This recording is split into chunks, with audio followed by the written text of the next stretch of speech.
ভারতের মিডিয়া সহ বিভিন্ন মাধ্যমে তারা লক্ষ লক্ষ টাকা খরচ করতেছে ডক্টর ইউনূসকে জঙ্গি প্রধান বানানোর জন্য। ডক্টর ইউনূসকে তারা জাতিসংঘের কাছে অথবা আন্তর্জাতিক মিডিয়াগুলোর কাছে তারা জঙ্গি বানানোর জন্য কঠিন পায়তারা করতেছে। এরকমটার ব্যাখ্যা করেছেন বাংলাদেশের এক প্রবীণ ব্যক্তিত্ব।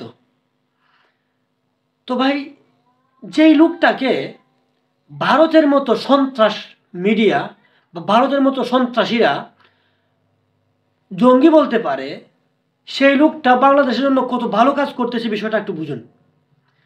ডক্টর ইউনূসের বিরোধিতা করতে হলে এই বিষয়টা একটু ভাবুন যে ভারতের বিরুদ্ধে যাকে ভারত খারাপ মনে করে তাকে আমরা খারাপ মনে করাটা ঠিক হবে না। ভারত আমাদের শত্রু, ভারত যার বন্ধু আমরা তার শত্রু, ভারত যার শত্রু আমরা তার বন্ধু।